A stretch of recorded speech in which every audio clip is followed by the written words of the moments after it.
안녕하십니까. 2017 수능 개념 똑소리 나는 화학2의 이희나입니다. 자, 여러분들 오늘 이 시간 7강에서는요. 물질의 세 가지 상태 중에 마지막 고체에 대한 내용으로 같이 한번 공부를 해볼까 합니다. 자, 우리가 단원에 대한 성격이 화학2에서 어떤 구조적인 면에서 많이 들어가고 있기 때문에 마찬가지로 예전 7차 교육과정과는 다르게요. 구조적인 면에서 좀 더 고체에 대한 내용을 자세하게 다루고 있다라고 생각하시면 될 것 같습니다.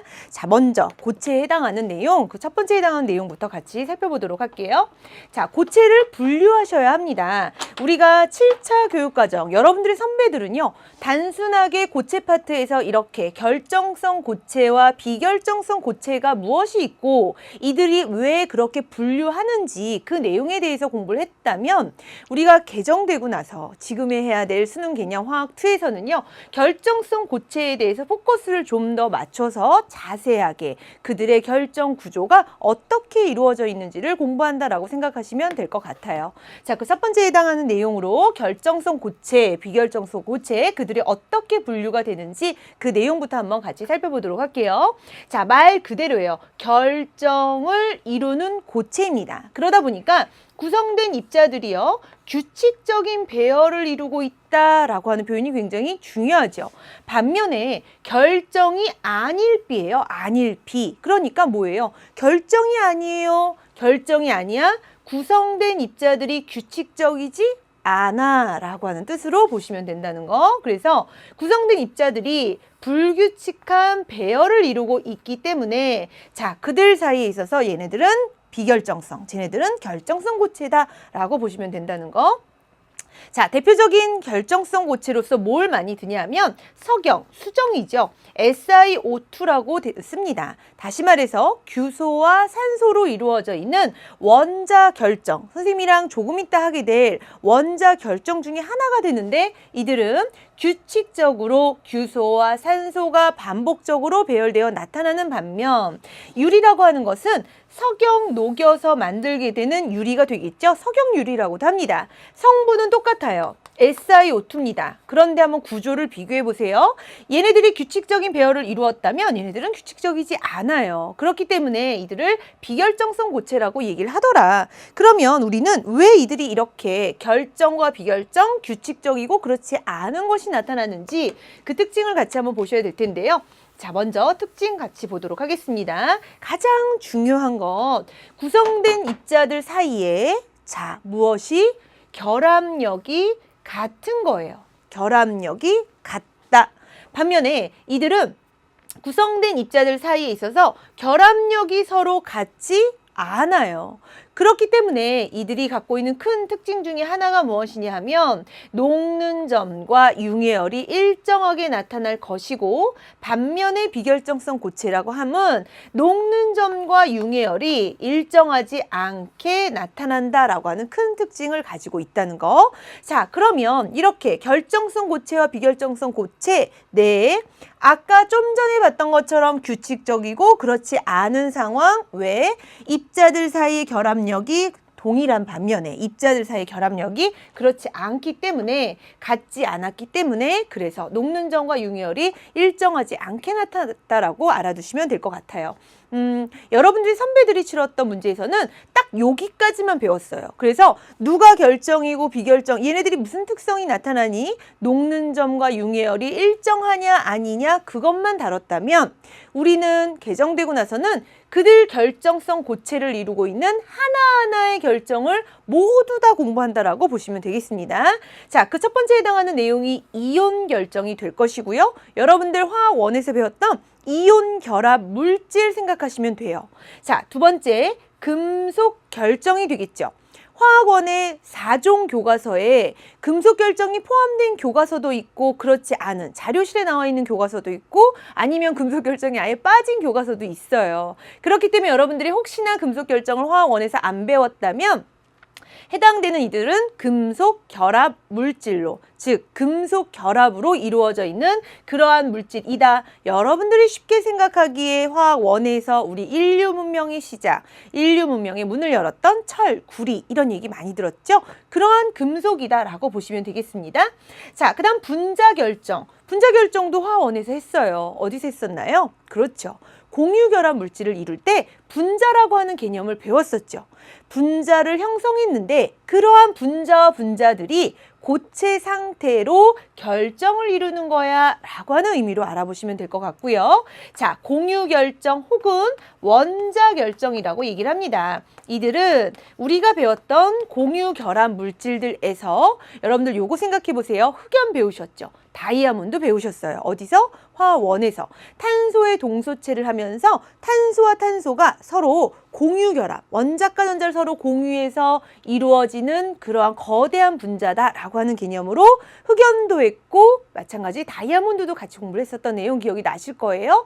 그 상태예요. 원자와 원자 사이에 결합을 이루어서 커다란 고체가 되었다라고 보시면 되겠습니다. 따라서 우리가 배우는 화학2에서는 그들이 갖고 있는 각각의 하나하나의 특성을 공부한다라고 생각하시면 될 것 같고요. 반면에 비결정성 고체는 무엇이 있습니까? 일반적인 유리, 플라스틱, 엿, 고무. 그럼 또 질문하실 거예요. 선생님, 저는요, 유리는 아까 구조 봤고요. 플라스틱 공부해야 하나요? 엿 공부해야 하나요? 고무 구조해야 되나요? 화원에서는 고무 구조 나왔었어요. 그런데 개정되기 전 7차 교육과정에서 그런데 지금 우리 교육과정 안에서는요. 요거에 관련돼 있는 구조 절대 물어보지 않습니다. 그러니까 여러분들이 기억해야 될 딱 하나의 요소는 구성입자 사이의 결합력이 서로 같지 않아 라고 하는 내용만 알아두시면 되겠습니다. 자, 그러면 본격적으로 선생님이랑 결정성 고체 그들에 있어서 하나하나 각각의 특성을 살펴보도록 할게요. 자, 먼저 무엇이죠? 분자 결정과 원자 결정이에요. 아까 앞서서 얘기했듯이 이들이 갖고 있는 공통된 특징이 뭐냐 하면 원자와 원자 사이에 무엇으로 이루어져 있다? 그렇죠. 바로 공유결합으로 이루어져 있다라고 하는 것이 중요한 내용입니다. 자, 원자와 원자 사이의 무슨 결합? 공유결합. 자, 그래서 분자결정이다라고 하는 표현은 원자 사이에 의한 공유결합에 의해서 형성된 누구? 분자. 그러한 분자가 어떻게 배열되어 있나? 규칙적으로. 그래서 이들이 고체 형태로 입체 구조를 이루고 있는 결정 구조를 의미한다. 가장 여러분들 쉽게 생각나는 공유가 분자로 이루어져 있는 결정 구조 뭐가 있을까요? 선생님이 조금 이따 모형을 보여주겠지만 얼음 생각하시면 돼요. 얼음. 우리 액체 단원에서 물 배웠었죠. 물에 해당하는 내용에서 얼음의 결정 구조 배웠습니다. 그 상태를 의미하더라 라고 보시면 된다는 거. 자, 그런데 보세요. 분자와 분자가 서로 어쨌든 분자 사이에는 분산력이라고 하는 힘이 존재를 했죠. 분산력에 의해서 이들에 해당하는 결정 구조가 존재를 하지만 그들 사이를 강하게 서로 자석처럼 너희 절대 떨어져 나가지 마 라고 하는 강하게 붙게 하게끔 하는 힘은 부족해요. 무슨 소리냐? 분자 간의 인력이 무슨 력? 그렇죠. 분산력. 굉장히 약한 힘입니다. 그렇기 때문에 분자 간의 약한 인력으로 인해서 대부분 이들은 승화성이 나타나는 성향이 강해요. 고체 형태로 있었지만 이들을 가만히 있으면 그냥 기체로 날아간다라고 생각하시면 되겠습니다. 원자 결정이에요. 여러분들 화원에서 있었던 다이아몬드와 흑연을 떠올리시면 됩니다. 다이아몬드 흑연에서 살펴보시면 이들은 원자들이 무슨 결합해? 공유 결합했죠. 그래서 그 자체가 커다란 분자가 된 거예요. 커다란 덩어리가 된 거죠. 그렇게 해서 이루어져 있는 그물처럼 연결되어서 거대한 분자를 이룬다라고 하는 표현으로 보시면 된다는 거. 자, 그런 결정이다. 문제는 이들과 차이가 나타나는 건 뭘까요? 이들은 원자가 만나서 형성된 분자들끼리의 결정 구조를 이뤘다면 이들은 원자 사이에 서로 공유결합에 의해서 형성되어 있는 거대한 덩어리라는 의미죠. 원자 사이 공유결합은요. 분자 사이의 인력보다는 굉장히 강해요. 왜? 너도 원자과 전자 내놔, 나도 원자과 전자 내놓게, 우리 서로 그거 같이 공유해 라고 약속한 공유 전자쌍이 가운데 있기 때문에 그 결합 끊기 쉽지 않아요. 그래서 이들은 입자들 사이에 강한 원자 사이에 작용되는 공유 결합력에 의해서 구성이 되어 있다라고 보시면 될 것 같고요. 자, 따라서 원자들이 직접 공유 결합해서 형성되었기 때문에 그들 사이의 결합력은 매우 강하다라고 보시면 되겠습니다. 자, 그러면 이들이 갖고 있는 또 하나의 특징도 한번 같이 살펴보도록 할게요. 특징을 살펴보시면 분자 결정은요. 어떤 전하를 띠는 입자가 사실 없어요. 아무리 극성 분자여도 그냥 쌍극자 정도이지 전하를 명백하게 띠는 입자는 그 안에 구성되어 있지 않거든요. 따라서 이들은 고체와 액체 상태에서 전기를 통하지 않게 되며 녹는 점과 끓는 점 매우 낮아. 왜? 아까 앞서서 설명했던 것처럼 분자 사이 인력은 약하니까. 자, 그렇기 때문에 이들이 녹는 점과 끓는 점이 매우 낮고 또 하나 분자량이 커질수록 일반적으로 녹는 점과 끓는 점이 높아진다. 요건 어떻게 해석하면 좋을까요? 여러분들 아는데. 그렇죠. 바로 분산력이에요. 덩치가 크면 클수록 분산력 크게 미치기 때문에 녹는 점과 끓는 점이 높아진다라고 보시면 되겠습니다. 자, 반면에 원자 결정도 봅시다. 원자 결정은 일반적인 표현으로 고체와 액체 상태에서 전기 통하지 않는다라고 표현하는 것이 더 타당합니다. 그렇지만 우리가 화원에서 했던 것처럼 흑연, 나노튜브 등은 전기를 통하는 그러한 물질로서 알아두시면 되고 전기 전도성의 여부는 선생님이 화원에 강의할 때도 이제 항상 하는 얘기인데 전기 전도성에 대한 여부는 포커스가 아니에요. 왜냐하면 지금 개정된 교육과정 안에서는 구조적인 면에서 이 구조가 어떻게 생겼어? 탄소 원자 한 개가 누구랑 몇 개 결합했어? 라고 하는 탄소의 동소체에서 다루는 구조적인 면만 다룰 뿐이지 그들이 전기가 누가 통하고 안 통하고는 그닥 중요하지 않은 부분이니까 자, 여기는 해당되는 내용은 어쨌든 이 정도의 상식적인 수준만 알아두시면 되겠습니다. 자, 녹는 점과 끓는 점이 매우 높습니다. 이유 얘기해 보세요. 아까 좀 전에 설명했던 것처럼 그렇죠. 원자와 원자 사이에 공유 결합으로 이루어져 있는 물질이다 보니까 그들 사이의 입자들 떼어내기 힘들어요. 떼어내기 힘들다. 녹는 점과 끓는 점이 매우 높다라고 보시면 되겠습니다. 자, 대표적인 예를 한번 살펴보도록 할게요. 자, 선생님이 이거 여러분들한테 보여주려고 학교에서 오늘 너무 바빴거든요. 너무 바쁜 하루였는데 바구니를 들고 뛰면서 주차장을 그러면서 모형을 갖고 왔어요. 자, 먼저 얼음부터 볼게요. 얼음 이렇게 생긴 거예요. 얼음 보이시나요? 자, 분자. 요 선생님 보라색 선은 뭔가요? 실제로 결합되어 있는 건가요? 아니에요.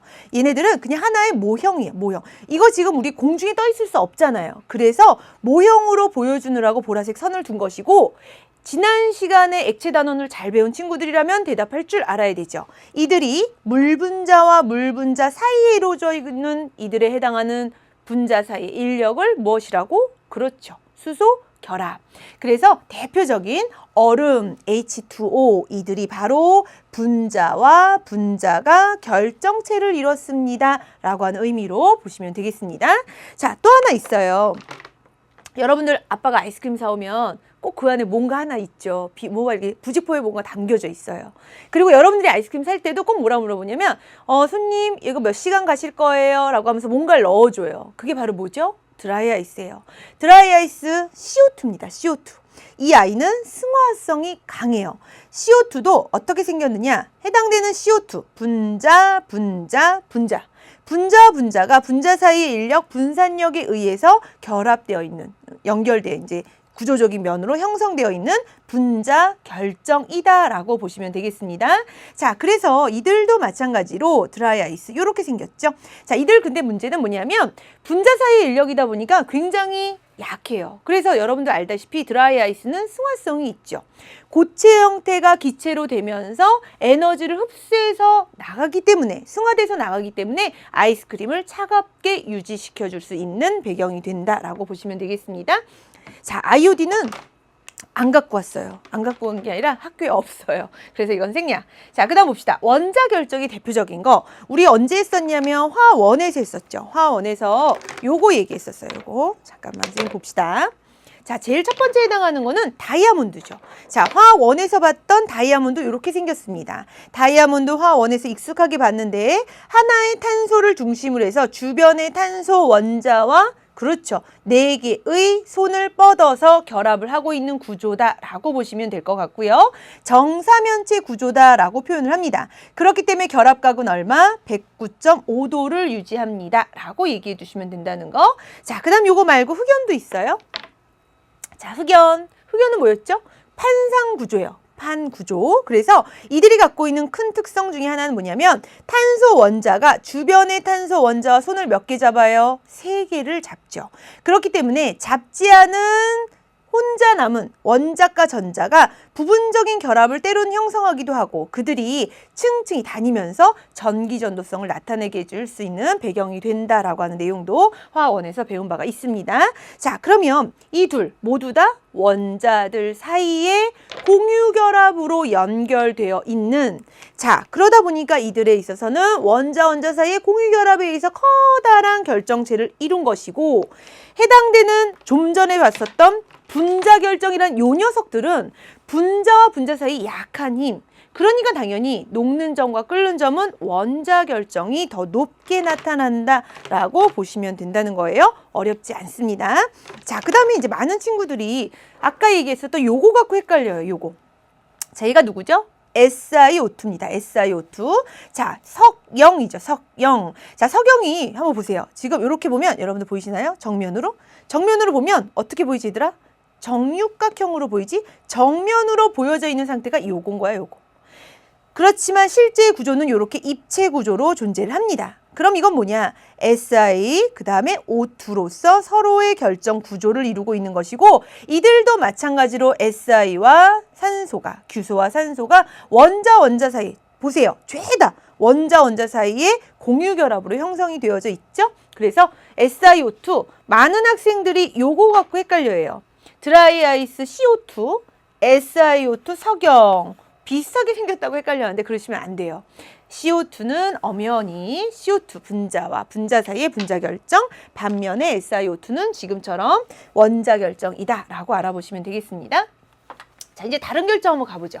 자, 이온 결정과 금속 결정입니다. 그러면 이들은 어떻게 구분을 해둬야 되느냐? 자, 먼저 좀 잘 의미를 생각해 볼 필요가 있어요. 이온 결정, 그리고 뭐라고? 금속 결정이에요. 그러면 이온 결정은 앞에서 얘기했던 것처럼 우리가 화원에서 배웠던 이온 결합에 의해서 형성된 아이예요. 그러다 보니까 이온 결합은 어떻게 형성이 되었었냐 하면 금속 원소가 원자과 전자를 잃고 양이온이 되었고, 비금속 원소가 원자과 전자를 얻어서 음이온이 되면 그들이 서로 정전기적 인력에 의해서 플러스 이온, 마이너스 이온이 정전기적 인력에 의해서 야, 나한테 와, 우리 강하게 붙어 있자 라고 하는 쿨롱의 힘이죠.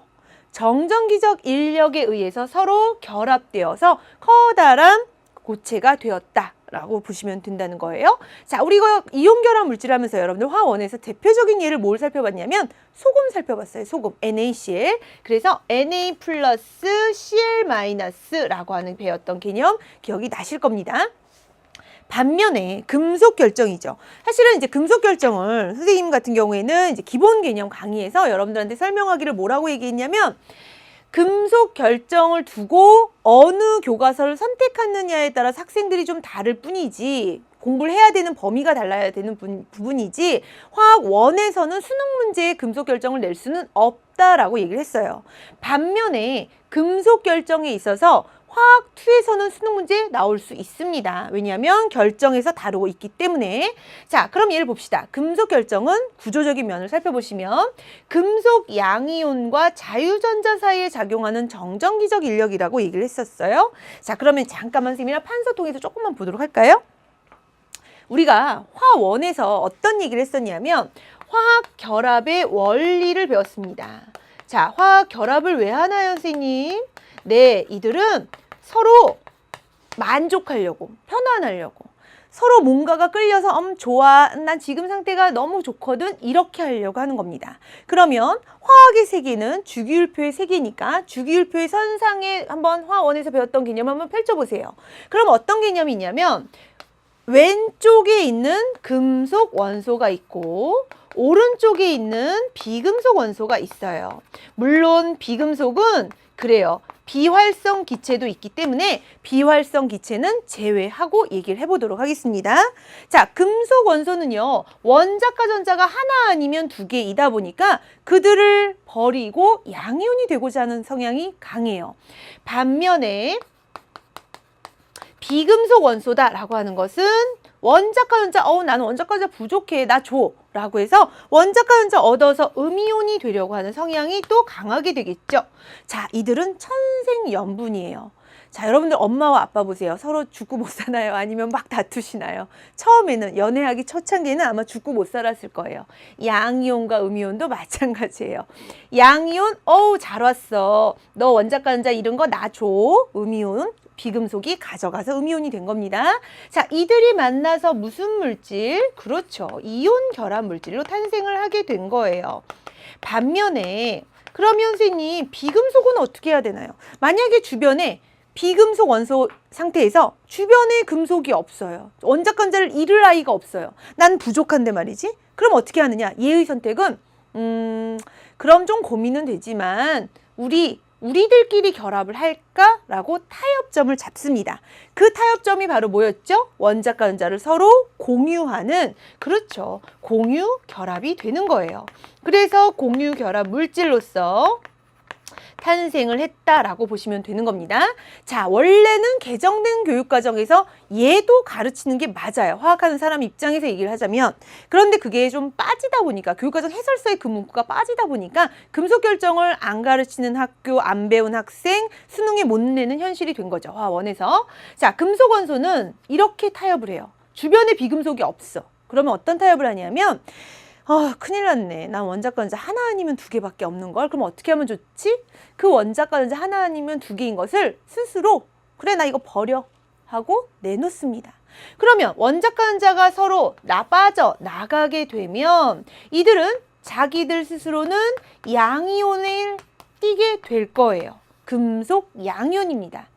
반면에 원자과 전자 빠져나간 아이들은 뭘 하느냐? 그들 사이를 마음껏 다녀요. 그냥 내 멋대로 아무렇게나. 양이온은 고정되어 있고요. 이러한 전자들은 막 금속판 위를 다니는 거예요. 그래서 이들을 뭐라고 표현하냐면 자유전자라고 표현을 합니다. 다시 말해서 금속 원소는 금속 양이온과 자유전자의 꼴로서 이들도 역시 마찬가지로 확실한 양이온과 음이온 이 상태는 아니지만 그래도 플러스와 마이너스 전하를 띠는 그들 사이의 정전기적 인력에 의해서 결합된 무슨 물질? 금속 결합 물질로 그 위치를 차지하게 되는 것이죠. 이게 바로 여러분들이 보는, 여러분들 엄마 보세요. 엄마 금목걸이 하셨죠. 아빠도 금목걸이 막 하셨어요.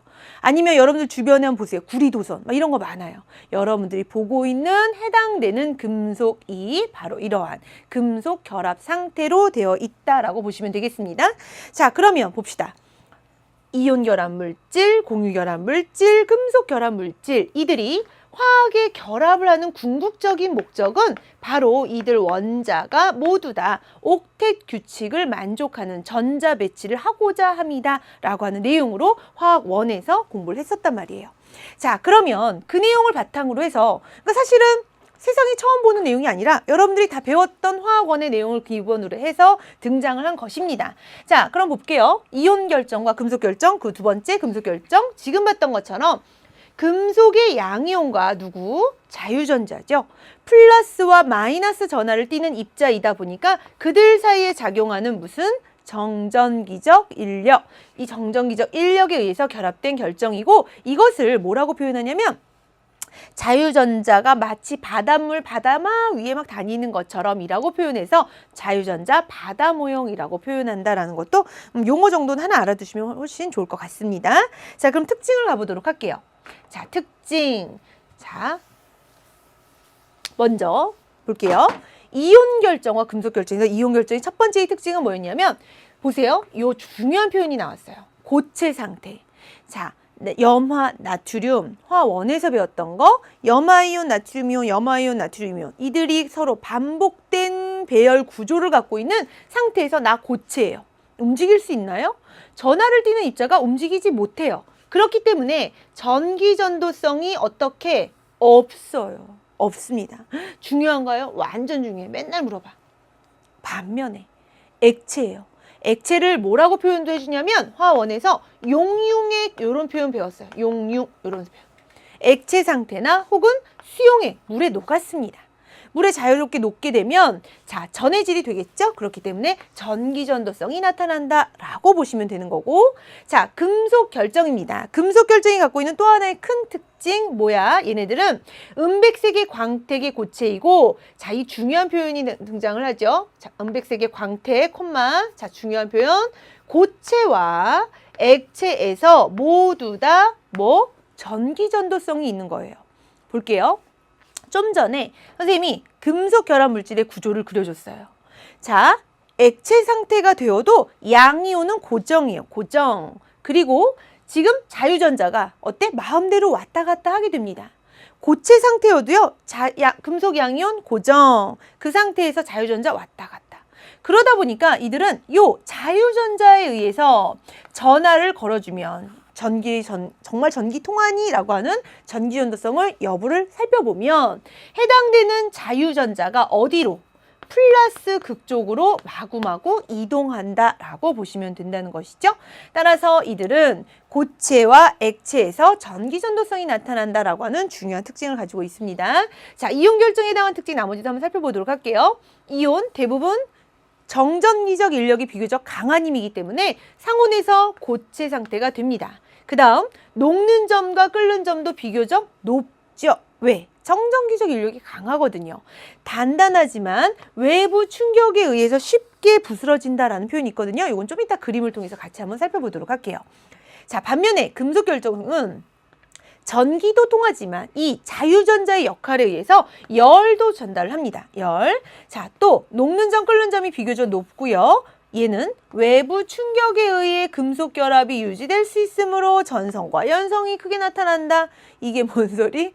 자, 선생님이랑 모형을 같이 보고 이해해 보도록 하겠습니다. 자, 먼저 모형을 같이 보시면 모형이 이쪽에 있죠? 네. 이거예요, 이거.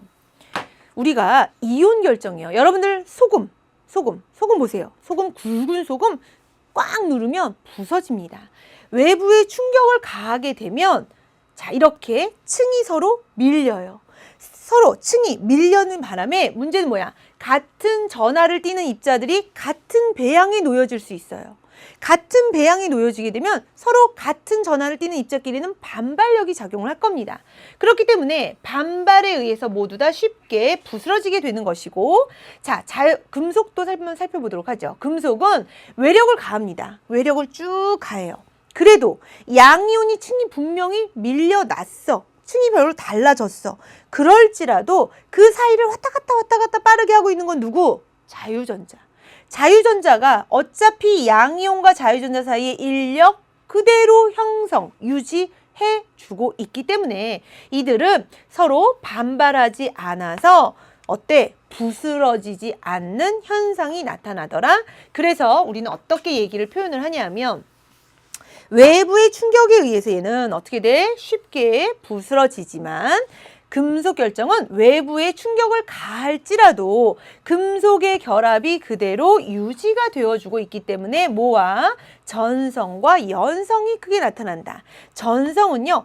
퍼짐성 혹은 표짐성이라고 얘기를 합니다. 자, 이건 뭐 생각하면 되냐면요. 여러분들 알루미늄 포일 있죠? 엄마가 주방에서 쓰는 거. 그거 원래 알루미늄 덩어리였어요. 그 알루미늄 덩어리를 얇게끔 포일로 펼쳐내놓은 상태를 의미하는 것이고, 여러분들 금박 아시죠? 금박. 금으로 막 이렇게 오토바이도 어떤 사람은 막 씌우기도 하는데, 금박도 금을 얇게 두들겨서 그거 절대로 막 금이 막 쪼가리 나지 않아요. 얇게 퍼져요. 그러한 현상도 역시 전성이라고 표현하는 것이고, 연성은 뭐냐면 뽑힘성이에요. 뽑힘성. 자, 이건 뭐냐면 여러분들 구리는 원래 구리는 원래 어때? 덩어리였겠죠. 그런데 여러분들이 보면 전선, 구리도선 흘러 가요. 자, 구리도선 실처럼 얘 뽑아낸 것입니다. 여러분들 금실 본 적 있나요? 금실도 마찬가지로요. 얘를 실처럼 뽑아냈다라고 하는 퍼짐성 혹은 표짐성, 뽑힘성이 있다라고 보시면 된다는 거예요. 자, 그래서 이렇게 해당되는 외력에 의해서 이런 현상이 나타난다라는 걸 알아두시면 될 것 같고요. 자, 그러면 아까 우리가 좀 전에 살펴봤었던 원자 결정과 분자 결정, 원자 결정의 공통점이 뭐였었죠? 원자들 사이의 결합이 무슨 결합? 그렇죠. 공유 결합이었어요. 자, 그러면 이들이 갖고 있는 공통점은 뭘까요? 발견하셨나요? 뭐냐면 이들은 어쨌든 양이온, 즉 플러스 전하를 띠는 입자와 그 다음 마이너스 전하를 띠는 입자, 주인공은 다릅니다.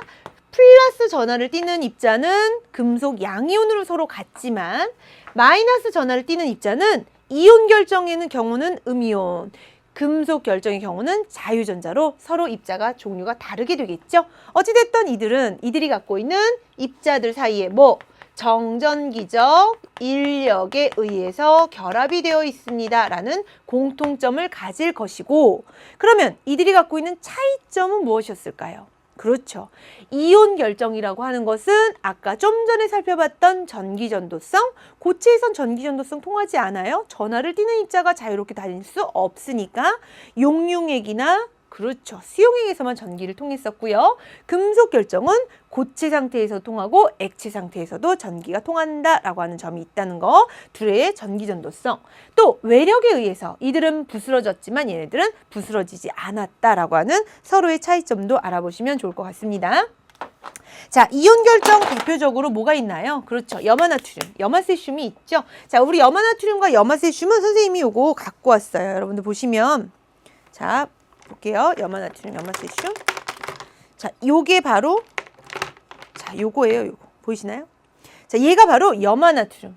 자, 염화이온 나트륨이 염화이온 나트륨 이렇게 반복되어 있는 이온 결정 구조가 되는 것이고, 얘가 바로 염화세슘 구조예요. 그래서 염화세슘은 마치 하나, 둘, 셋, 8개 안에, 즉 하나의 정육면체 안에 중심에 해당되는 이온이 있는 그런 꼴로서 이렇게 존재한다라고 하는 내용으로 알아보시면 되겠습니다. 자, 둘 다 여러분들이 봐야 될 가장 중요한 건 뭐냐면 양이온, 음이온이 서로 어때? 규칙적으로 반복되어 있다라고 하는 것만 보시면 되겠습니다. 자, 반면에요. 금속 결정이죠, 금속. 자, 우리 금속 결정은 어떤 상태로 놓여져 있냐 하면 보시는 것처럼 자, 자유전자 바다 모형을 이제 그림으로 표현한 건데 양이온이 있고 그들 사이사이를 자유전자가 마음껏 다니고 있다라고 보시면 되겠습니다. 자, 여기서요. 선생님이랑 우리 교재에 있는 그림처럼 요 자유전자가 여기 갔다가 여기 가기도 하고 또 옆에 흐르기도 하고 마음껏 다니는 거예요. 얘가 여기만 있는 것이 아니라 얘도 마찬가지로 얘도 여기에서 여기를 움직일 수 있고 마음껏 서로 자유전자의 바다에서 수영하듯이 마음껏 헤엄치듯이 다닐 수 있다라고 보시면 되겠습니다. 나중에 고체의 결정 구조를 가면 또다시 한번 얘기하겠지만 대부분의 금속은 이렇게 면심 입방 격자가 되겠죠. 면심 입방 혹은 채심 입방 격자 구조를 갖게 되는데 어찌됐든 이들의 양이온과 그들 사이를 왔다 갔다 하는 누가 있을 거야? 자유전자가 있을 거야 라고 보시면 되고, 자세한 결정 구조는 조금 이따 같이 한번 살펴보도록 할게요.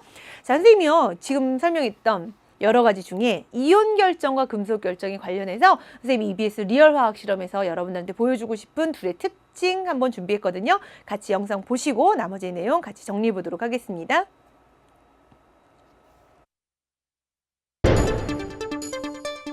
그럼 지금부터 본격적인 실험을 진행해 볼 텐데요. 먼저 나무판에 이온 결정에 해당하는 굵은 소금을 올려놓고 망치로 힘을 가해 주었을 때 굵은 소금이 어떻게 변하는지 관찰합니다.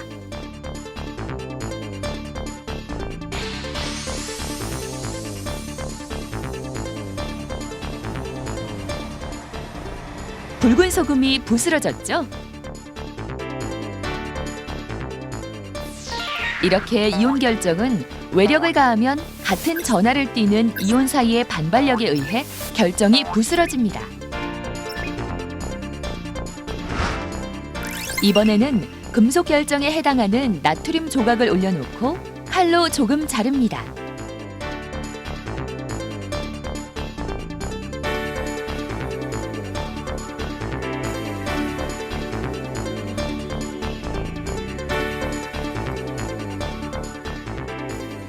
그리고 망치로 힘을 가해 주었을 때 나트륨 조각이 어떻게 변하는지 관찰해 볼까요?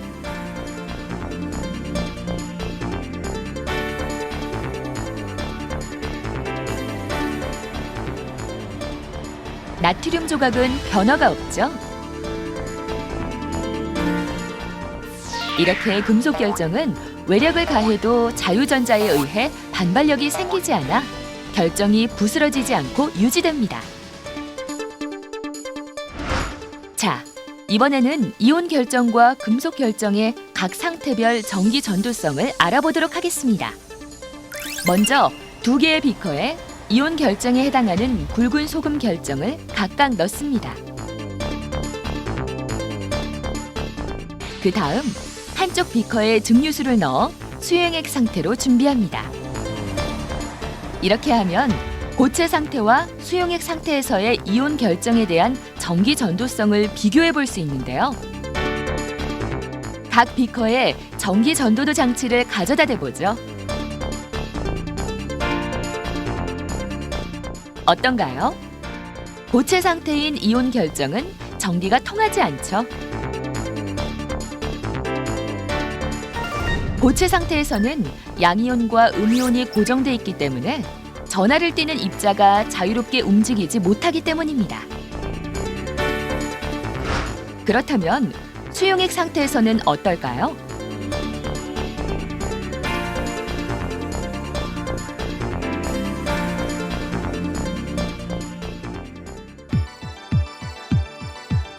수용액 상태에서는 양이온과 음이온이 각각 소화된 상태로 존재하며 자유롭게 움직일 수 있으므로 전기가 통하게 됩니다. 그렇다면 금속 결정은 어떨까요? 먼저 좀 전에 외력을 가해 납작해진 나트륨 조각에 전기 전도도 장치를 가져다 대어 보겠습니다.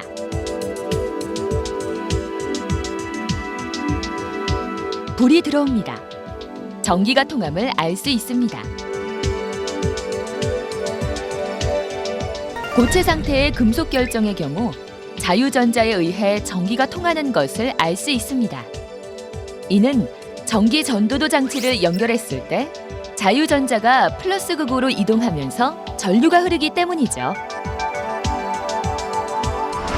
이번에는 액체 상태의 금속 결정에 대해 알아보죠. 상온에서 액체 상태로 존재하는 수은을 준비합니다. 그 후 전기 전도도 장치를 담가 전기 전도성 여부를 확인해 봅니다. 이때 수은은 맨손으로 다루면 안 됩니다. 그리고 반드시 후드 안에서 실험해야 합니다.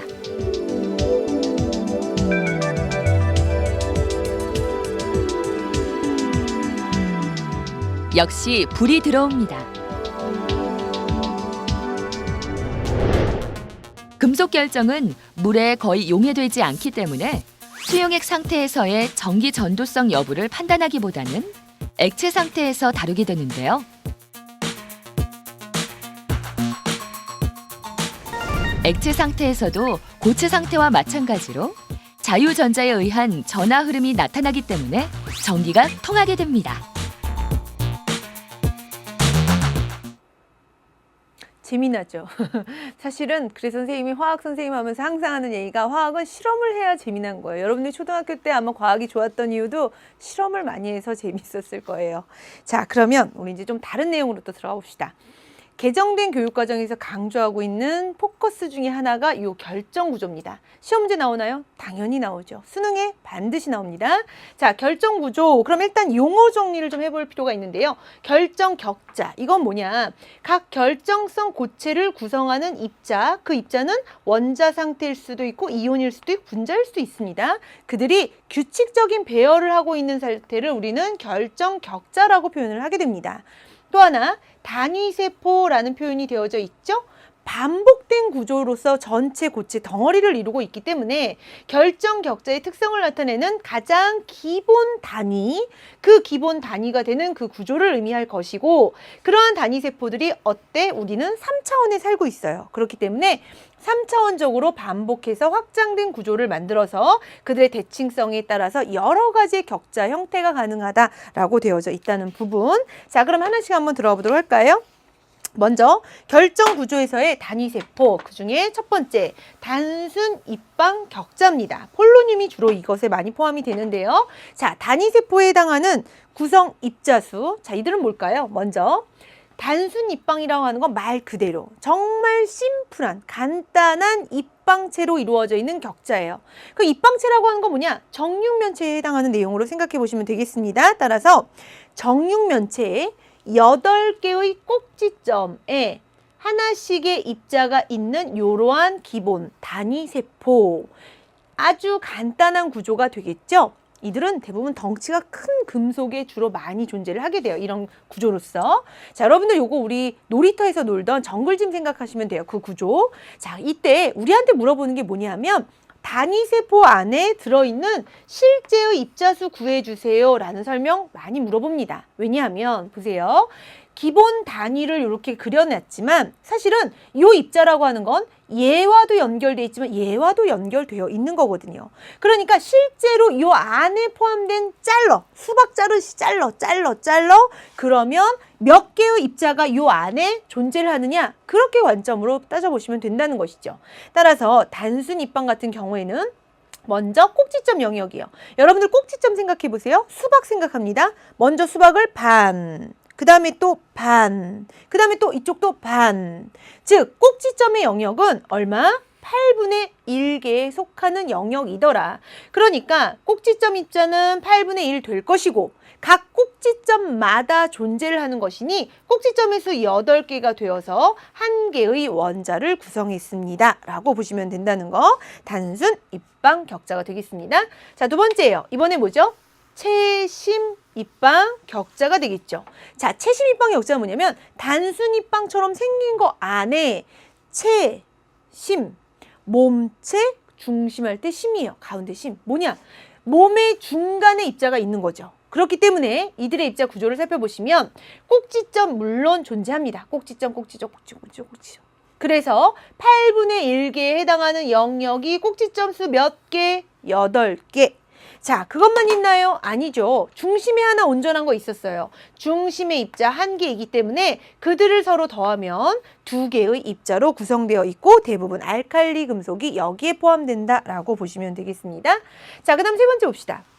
이번에 뭘까요? 면심 입방.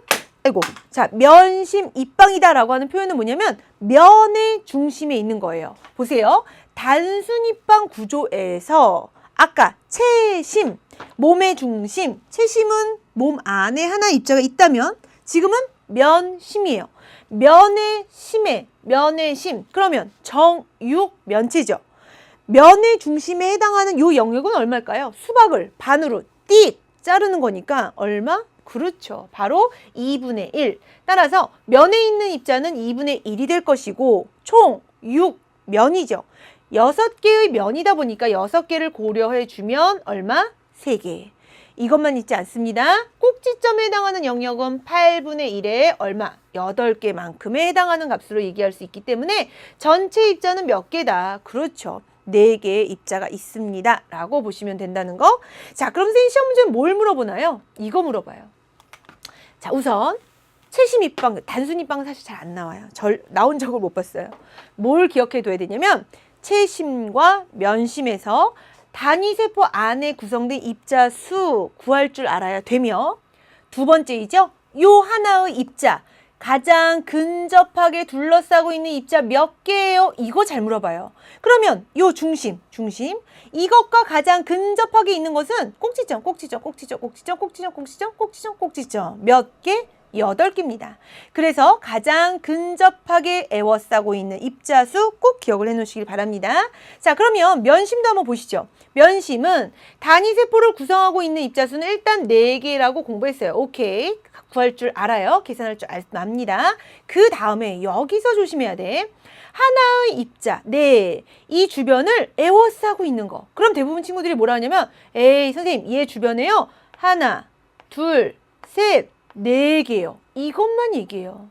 이것만 얘기하면 안 되죠. 얘는 같은 면이 놓여진 겁니다. 같은 선상에 놓여진 것이죠. 그러면 얘의 밑에서 에워싸고 있는 애들은 얘네들. 그래서 보시면 그 밑을 둘러싸고 있는 애들 또 4개가 있을 것이고 이것만 있나요? 반복된 구조니까 그 위에도 있을 거예요. 4개가. 총 하나의 입자를 둘러싸고 있는 가장 근접한 입자수는 몇 개? 같은 면에 존재하는 4개, 아래 부분, 윗부분 총 12개다라고 하는 내용도 꼭 기억해 두시고요. 학교 내신 문제로도 잘 나오고 수능에서 모의고사에서 잘 나오는 부분이니까 알아두시길 바랄게요. 자, 그래서 얘가 면심이에요. 얘 면심. 보이시나요? 면의 중심. 정육면체에 있는 거에서 면의 중심에 있는 구조다라고 보시면 되겠죠? 자, 이렇게 이렇게 금속 결정들이 대부분 이러한 면심 입방, 채심 입방 이런 결정 구조를 이루게 되는데 우리 이온 결정도 여러분들이 좀 기억해 두실 필요가 있습니다. 이것도 자주 물어보거든요. 자, 선생님이랑 이 내용도 한번 정리를 해보면 이온 결정 구조는요. 면심 입방, 채심 입방 이런 용어 쓸 때 조심하셔야 돼요. 면심 입방, 채심 입방은 같은 입자가 그렇게 반복된 구조일 때 쓰는 용어예요. 그럼 봅니다. 염화나트륨은 어떠냐? 염화나트륨은 하나의 나트륨 이온을 자 봅시다. 여기에 나트륨 이온은 요거죠, 요거.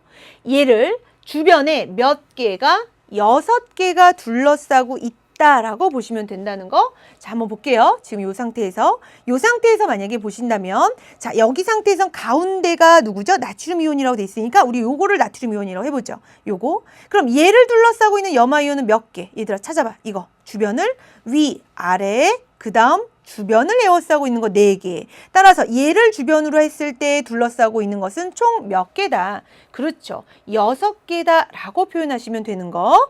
똑같은 논리예요. 마찬가지의 개념으로 그럼 이번에 염화이온을 둘러싸고 있는 나트륨 이온은 몇 개야? 나트륨 이온이 되겠죠. 그래서 여기에서 중요한 표현, 자 먼저 살펴보도록 할게요. 자, 여러분들이 기억해 두셔야 될 것 중에 하나가 뭐냐면 우선 나트륨 이온, 하나의 단위세포 안에 있는 나트륨 이온 수는 어떻게 됐나요? 우선 모서리에 있습니다. 4분의 1이죠. 근데 모서리가 총 12개가 있어요. 그렇기 때문에 12. 그 다음 나트륨 이온은 가운데 하나가 있습니다. 그래서 총 4개의 Na+가 존재를 하게 될 것이고 더불어서 염화이온이라고 하는 것은 꼭지점 8분의 1짜리죠. 8분의 1이 8개이고 면의 중심에 있는 2분의 1짜리가 총 몇 개? 6개. 그래서 이들도 4개의 Cl-가 있는 거예요. 비율을 보세요. 비율. 몇 대 몇? 1대 1이죠. 1대 1이기 때문에 Na4, Cl4 이렇게 쓰는 것이 아니라 그냥 화학식은 NaCl이라고 얘기하는 것이고 좀 더 자세하게 표현하자면 나트륨 이온, 염화 이온이 각각이 면심 입방 구조예요. 각각이 다 면심 입방 구조가 서로 2개가 어긋난 구조입니다. 그래서 여러분들 명심하세요. 염화나트륨 자체를 면심 입방이라고 하는 건 큰일 나요. 큰일 나고 나트륨 이온이 면심 입방, 염화 이온이 면심 입방, 그들이 서로 어긋난 구조다라고 얘기하시면 되는 겁니다. 자, 그 다음에 염화세슘도 봅시다. 염화세슘은 요 구조라고 얘기했었죠. 이번에는 어떻게 되어 있는 구조냐면 한 개의 세슘 이온을 자 보세요. 얘네들은 2개 각각 이온이 단순 입방이 서로 어긋나 있는 구조예요. 그러다 보니까 하나를 주변으로 중심에 있을 때 주변을 에워싸고 있는 음이온은 몇 개? 8개. 상대적으로 똑같죠. 그러면 한 개의 염화이온을 둘러싸고 있는 양이온도 몇 개? 8개이더라. 따라서 아까와 다른 점은 이들은 무엇? 그렇죠. 두 단순 입방 구조가 어긋나 있는 염화세슘 결정 구조다라고 하는 이름으로 얘기할 줄 알아야 되고 보세요. 세슘 이온은 이 안에 온전한 하나로 존재해요. 그러면 염화이온이라고 하는 건 꼭지점 영역에 8분의 1짜리가 총 8개가 존재하게 되겠죠. 그렇기 때문에 그들도 하나. 그래서 CS 플러스 CL 마이너스로서 양이온과 음이온이 서로 이렇게 반복된 구조로서 보여지고 있다라고 보시면 되겠습니다. 구조 이해가 되실 거예요. 자, 그래서 하나의 단순입방, 지금 단순입방, 빨간색 단순입방과 초록색 단순입방이 서로 어긋나 있는 구조입니다. 라고 보시면 되겠습니다. 자, 이렇게 해서 사실은 고체 파트는 내용이 워낙 많아요. 그래서 우리 문제가 선생님이 4가지를 준비했거든요. 4문제. 4문제는 숙제입니다. 여러분들 꼭 해오셔야 되는 부분이에요. 그래서 숙제 꼭 해오시고 선생님과 요 내용은 8강에서 문제 먼저 풀어주고 8강에 해당하는 내용 들어가도록 하겠습니다. 오늘 배웠던 내용 반드시 복습하시고요. 선생님과는 다음 시간에 만나도록 하겠습니다. 수고 많으셨습니다.